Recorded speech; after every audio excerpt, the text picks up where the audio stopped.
brought the PM back up. I think this is, yeah, it is. I'm gonna actually exit out of this, out of the appointment scheduling. Okay. Um, I'm at the checkout desk here. I've made the appointment, right? By the way, the messages also appear here on the those same messages that you saw in that AHR look. They appear here too. So I don't have to be on the EHR screen to get my messages. I can be on the PM side. You with me? And since I've made the appointment, I'm going to make that one complete. And by the way, once I complete that, then it'll be erased from any of the other people that that message was sent to, because remember we sent it to multiple people, right? Okay. Um, Now, patient patient goes up. I made the appointment. I go, all right, let's post your charges, right? Because we're gonna actually in our office we like to post the charges and collect the money as quickly as we can, right? So I'm going to actually go to my EDI piece, and I'm going to go to what's called my charge posting interface. It's the EDI button up at the top here, and I'm going to do a search for any transactions that came in over my clinical interface. And at this point in time, I happen to have 3 patients. Bring your attention to Helen Anderson. These are the 2 services that we just did. You with me? All right. All I have to do is double click on her.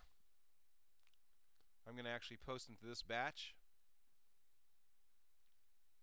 I did not have a valid referring provider, so I need to do that.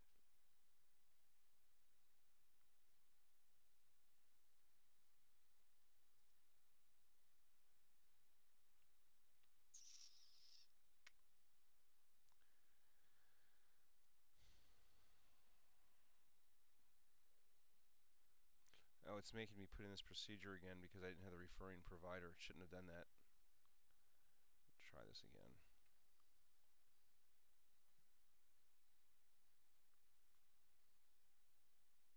Yeah, I have to have a referring provider on those charges. I should have put them in when I actually did the charge ticket, the super bill. But what I'll do is I will choose these to post manually. So it's going to make me put in the referring provider just like I did here.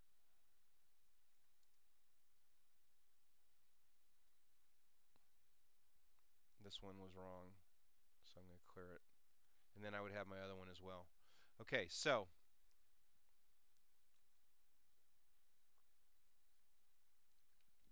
the charges come into the charge posting screen. This is where the checkout person can look at what the doctor put in and make any changes. So maybe there's something that we forgot to put in, maybe something needs a modifier, etc., etc. We always get different arguments about this. The doctors think that they're the only ones that know what they did and what should go in the charge ticket. The billing people think that the doctors don't always select the right stuff, what they should be billed for. We give them the best of both worlds. Okay. One of the things that we can also do from this that charge posting screen is we have added a feature to where it doesn't have to go through the review process.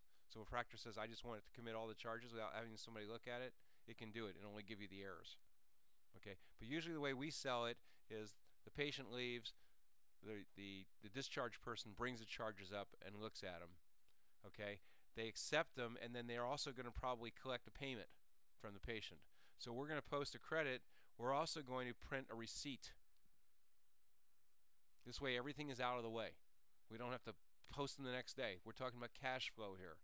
So we're going to get this done. It goes out in the mail, or it gets done. So I'm going to click accept. Notice I check down here credits and print receipt. Actually, before I do that, I do actually want to put, just so I can have more than one. I forget what the other procedure was. By the way, see if there's an authorization for it. It'll automatically attach the authorization number. Okay. Now I've got two procedures out there. Okay.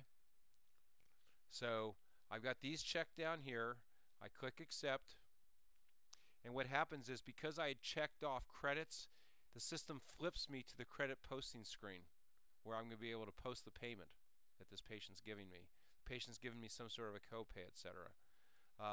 This is the credit type. Typically, they're going to choose, they're keeping track of what these are, credit cards or checks or whatever. So I'm just going to say it was a check payment. By the way, why do we have a box here for check number and bank number? Because the computer can do a deposit ticket for us at the end of the day. So if you're manually filling in a deposit ticket now, you won't need to do that with the system. At the end of the day, it runs off the day sheet. It will give you your own deposit ticket with the name of the remitter, the check number, the ABA number, etc. They like to have, the banks usually like to have that information on their deposit ticket. Okay, how much did the patient pay us? We'll just say they're paying us $35. And what we really want to do is we want to post this against today's services. Now, the patient actually has a past due balance. But what I'm pretending is that we want to only collect on these services. However, now that we have the patient in front of us, we go, heck, you owe us $290, okay, from before.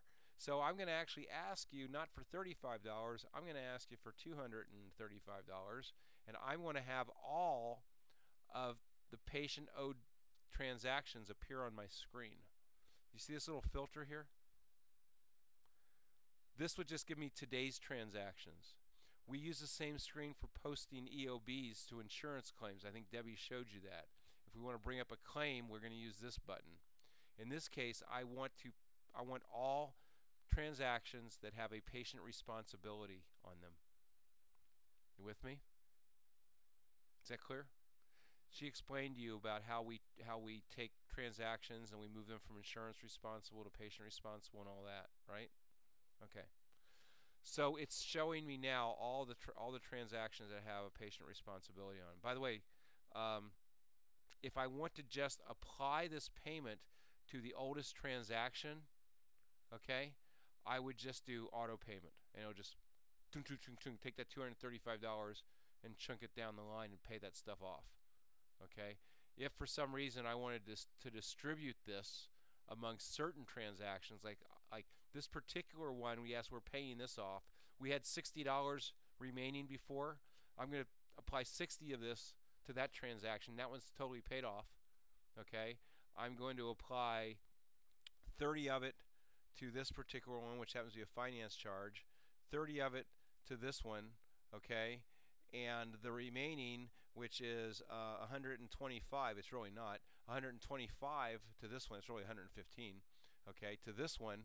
When I go ahead and click accept, the system's going to tell me that I'm out of balance because I had $235 check, okay, and we've distributed $245. Now, I am very good at math, and so I knew right away that was 115 left over. Or I cheated, and I looked down here at the remaining amount and saw that was 115. So I guess I can't get away with that, especially since I revealed my own secret. So I put the 115 here, and you'll see the remaining amount now is 0. And we have distributed 235. So the system will check that you distribute the total payment to the individual line items. It won't let you leave the screen unless you do. Is everybody clear on that?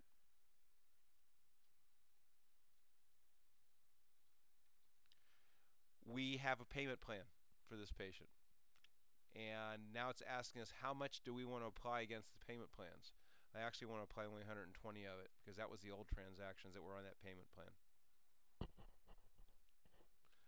Do you remember I told the computer I wanted a walkout receipt? Well, I would now be able to print on my LaserJet printer, but I'm going to print to my screen. And here's our walkout receipt, which is actually like a statement. It shows the charges for the day and then the check payment. Okay? Any questions about checking out the patient? And really, now just about everything else in the system is automated. I mean, the insurance claims will go out automatically. It's not real exciting to just press a button. I mean, I could press a button and I could go insurance, do the HCFA claims, and they go out the door. Those of you that have demonstrated practice management systems, do you show the system going and the claims go out the door? No, you don't, but you just indicate. So they're going, they go. Now in our system, most of our practices set these up as batch jobs.